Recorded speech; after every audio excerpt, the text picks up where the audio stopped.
کتابوں کے اندر اس کے علاوہ قدیم مورخ محمد ابن حبیب نے المحبر کے اندر بھی ان رشتوں کا ذکر کیا ہے، لیکن دکھ پھر یہی ہے کہ سب کتابیں عربی کے اندر ہیں، سمجھے گا کون؟ اور دشمن کو فائدہ اسی سے ہوتا ہے کہ قوم جہالت میں رہے تو مزہ ہے. جس طرح ہمارے جو قبر فروش ہیں نا، وہ کہتے ہیں قوم کو جائے رکھو قرآن و حدیث ہے تاکہ ان کی جہالت سے ہمیں فائدہ ہے کہ ہمارا حلوہ مانڈا یوں ہی چلتا ہے، اگر ان کو پتہ چل گیا تو پھر کون دے گا ہمیں. حضرت حسین رضی اللہ تعالیٰ عنہ اس مقام سے واپس ہونا چاہتے تھے، سالبیہ سے نہیں واپس ہونے دیا کہ ذرا آپ کی حیثیت کچھ اور ہے. پھر حسین رضی اللہ تعالیٰ عنہ جب آگے گئے قافیہ کے مقام پر، مزید کچھ ان کی بدعہدی اور ان کی بدماشیاں کوفیوں کے سامنے لگی. حسین رضی اللہ تعالیٰ نے وہاں قطعی فیصلہ کر کے واپس جاؤں گا میں. اور جس وقت انہوں نے راستہ روکا، کس نے؟ وہ جو 7 بدماش ساتھ جڑ رہے تھے. یہاں میں کھلے لفظوں میں کہتا ہوں، نہ محمد بن سعد ان کے خلاف کوئی فوج لے کر آئے، نہ سمر کوئی فوج لے کر آئے. عقل بھی نہیں مانتی کہ جس آدمی جو بے سر و سامان نہتا جا رہا ہے، چند بچے ہیں، کچھ عورتیں ہیں، جن کی کل تعداد ملا کر 72 بنتی ہے، اور 72 بھی اس حساب ہے کہ 7 وہ کوفی ہیں اور چند افراد باقی ہیں، سارے ملا کر 72 بنتے ہیں. یا 100 بھی لگا لیجیے، 100 سے زیادہ تعداد ہے نہیں بے سر و سامان. کوفیوں کو ایک طرف رکھ لیں تو 20-30 بھی نہیں بنتے. ان کے خلاف 4000 کی فوج، یا پھر بقول شخص 80,000 کی فوج. یہ کہاں کی توق ہے؟ کہاں کی عقل مندی ہے؟ کس خطرے کی بنا پر اتنی بڑی فوج لائی جا رہی؟ اور لا بھی رہا عمر بن صاحب جو حضور صلی اللہ علیہ وسلم محمودات بھائی ان کا نانا لگتے ہیں، کتنا قریبی رشتہ. اور پھر کہتے ہیں جناب شمر نے گلا کاٹا اور یزید عمر بن صاحب نے گھوڑے دوڑائے، ان کی لاش کی پامالی کرائی. اور پھر کیا روتا ہے مگر مت کی طرح خون آنسو بہاتے ہیں تو سنی کہ سبحان اللہ جی کیا کہیں، بہت ہی مظلومیت. یوں نہیں ہوا، یوں کہ وہاں سے جب حسین رضی اللہ عنہ قطعی فیصلہ کر کے واپس جاتا ہوں، ان 60 کو پھر راستہ روکا، نہیں جا سکتے. حسین نے فرمایا کہ تم نے مجھے بلایا بدبختو، اب تم نے یہ سلسلہ میں شروع کر دیا، مجھے واپس جانے دو. دنیا بھر کی تاریخ کی کتابوں کے اندر جنہوں نے سچ لکھا وہ بھی لکھتے ہیں، جنہوں نے جھوٹ لکھا وہ بھی لکھتے ہیں. یہ مشترکہ بات میں آپ حضرات کو ذہن نشین کر رہا ہوں، اس بات کو کبھی نہ بھولنا. مجھے واپس جانے دو، 3 شرطیں پیش کی. جدھر سے آیا ہوں واپس جانے دو. تو واپس جانے دو کیا مطلب؟ اسلام کو بچا لیا تھا، صفایا ہو گیا تھا. اگر اسلام ہی کو بچانے کے لیے آیا تھا واپس بھی جا رہے تھے. یہ تو آپ خود تبصرہ کر لیں اس پر. دوسری شرط، مجھے کسی اسلامی سرحد پر جانے دو تاکہ جہاد میں مصروف ہو جاؤں. یاد رکھیں جہاد تب ہوتا ہے جب کسی اس کا کوئی امیر ہو، بغیر امیر کے جہاد نہیں ہوتا. تیسری شرط یہ کہ مجھے شام جانے دو. مزہ یہ ہے کہ شیعوں کی کتاب کے اندر لکھا ہے کہ مجھے شام جانے دو یزید کے پاس کہ وہ میرا چچا داد بھائی ہے، میں اس کے ہاتھ پر بیعت کر لوں گا. شریف توسی ایک مشہور شیعہ ہے، اسی کتاب کے اندر یہ بات لکھی ہے. میں تو باغ ہو گیا، میں نے کہا تو سنے گھر سے تائید مل گئی. سنی تو خیر لکھتا ہی ہے، لیکن اس کے گھر میں تائید مل گئی کہ یہ لفظ ہے وہ میرا چچا داد بھائی ہے، میں اس کے ساتھ اپنا معاملہ طے کر لوں گا، میں اس کے ہاتھ بیعت کر لوں گا. اس کا مطلب یہ ہے کہ حسین کے ذہن میں پہلے سے یہ خیال نہیں تھا کہ وہ مرتد ہے یا وہ کافر ہے. اب میں ان کے ہاتھ پر بیعت کر لوں گا. رائے کا اختلاف تھا، پہلے تعامل کیا. اب حضرت حسین رضی اللہ تعالیٰ کے ذہن میں بات آنے لگی کہ یہ سارے لوگ بدعید ہیں، ان سے بدل جہاں بہتر ہے وہ انسان. اتنی بڑی ملت اسلامیہ جن میں صحابہ کرام بیعت کر چکے ہیں تو حسین کا اس سے الگ رہنا کی معنی دارت. ایک سوچ کا اختلاف تھا، رائے کا اختلاف تھا. یہ کفر اسلام کوئی جھگڑا نہیں تھا. حضرت حسین رضی اللہ تعالیٰ عنہ کا موقف بھی اسلامی والا تھا، باطل والا کوئی مسئلہ نہیں تھا. اور ملت اسلامیہ جدھر تھی ان کا موقف بھی صحیح تھا. یہ جو کارستانیہ دشمنی کی، عداوت کی اور یہ قتل و غارت کی، یہ تو دشمنوں نے پھیلائی ہے. غرض ہے کہ حضرت حسین رضی اللہ تعالیٰ چونکہ وہ خطوط بھی ساتھ لے کر جا رہے تھے، ان کو اپنا خطرہ نظر آ رہا تھا کہ یہ خطوط اگر راز افشا ہو گیا شام میں جا کر تو پھر خیر نہیں، مرکزی حکومت نے ہمارا صفایا کر کے رکھ لینا ہے. چنانچہ پھر انہوں نے کہا اپنے جملہ حقوق کو محفوظ رکھنے کے لیے حضرت حسین رضی اللہ تعالیٰ عنہ کو رد و قضا کے ساتھ چند نوجوانوں اور بچوں سمیت شہید کر دیا. اب سوال ایک آدمی نے پوچھا جناب ان کا بدلہ کس نے لیا؟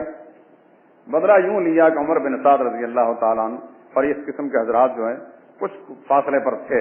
حضرت حسین رضی اللہ تعالیٰ اپنے قافلے کے ساتھ جا رہے تھے اور وہ بدماش جو سائے کی طرح پیچھے پیچھے چل رہے تھے اور وہ لے جانا چاہتے تھے کسی طریقے سے. حسین رضی اللہ تعالیٰ راستہ بدل لیا، کوفہ کا راستہ چھوڑ کر شام کا راستہ.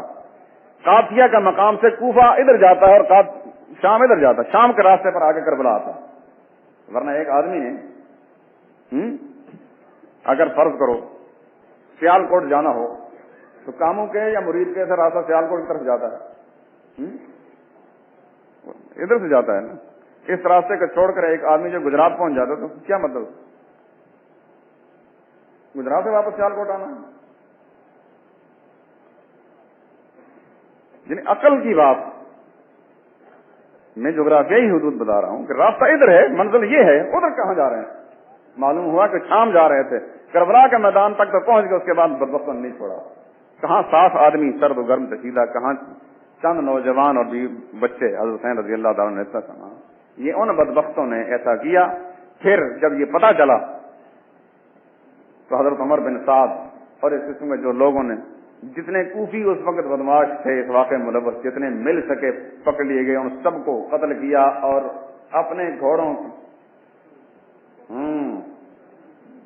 ان کی لاشوں کو روندا ہے، حسین کی لاش کو نہیں روندا. تکلیف جن کو ہوئی ہے انہوں نے اس بات کو حسین کی طرف منسوب کر دیا. مسئلہ یہ ہے. اب ظاہر بات ہے کہ جب باقی رہا نہیں تو بدلا کس سے لے؟ تو یزید بیچارہ وہاں سے 440 میل دور بیٹھا ہے، کسی نے ٹیلی فون کر کے اطلاع نہیں دی، کہا یہ واقعہ ہو گیا. کوئی وائرلیس نہیں تھی، کوئی ٹیلیس نہیں تھا کہ اس وقت فوری طور پر اطلاع مل جاتی. مدتوں بعد اس کو اطلاع ملے گی یہ واقعہ ہوا. بہت افسوس اس نے کیا، سب تاریخیں لکھی ہیں، لیکن اب کیا تھا.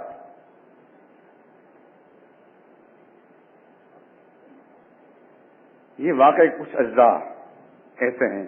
پھر اس کے بعد ایک بات میں آپ سے عرض کر دیتا ہوں. اس کے بعد تقریباً 4 سال تک کچھ شخص خلیفہ رہا امیر یزید. کسی پوری ملت اسلامیہ میں کسی ایک مخالف نے، موافق نے، آخر حکومتوں کے اندر موافق ہونے کے بعد مخالف ہی ہو جاتے ہیں اتنی بڑے رقبے میں، کسی ایک نے کہا کہ حسین رضی اللہ تعالیٰ قتل کا ذمہ دار یہ شخص. کہیں سے تو آواز اٹھتی. ان کی وفات کے بعد 4 سال کے بعد وفات ہو گئی. چند روز تک ان کا بیٹا، اس کا نام بھی معاویہ تھا، اس کو خلافت کے منصب پر بٹھایا گیا. لیکن انہوں نے، وہ زاہد تارک دنیا انسان تھے، بڑے بزرگ آدمی، انہوں نے کہا مجھے حکومت سے کوئی دلچسپی نہیں. پھر حضرت مروان جو صحابی تھے، مروان بن حکم، مروان کو بھی یار لوگوں نے گالی کا لفظ بنا دیا، بلکہ ہمارا سنی جب لکھتا ہے تو مروان نہ رضی اللہ تعالیٰ عنہ، حالانکہ یہ صحابی ہیں، حضرت عثمان کے چچاداد بھائی ہیں، صحابی ہیں. حضرت مروان بن حکم کے پاس پھر ان کے بعد انہی کے اولاد کے اندر جو ان کی خلافت چلی، ہر بے مثال حکومت انہوں نے کی.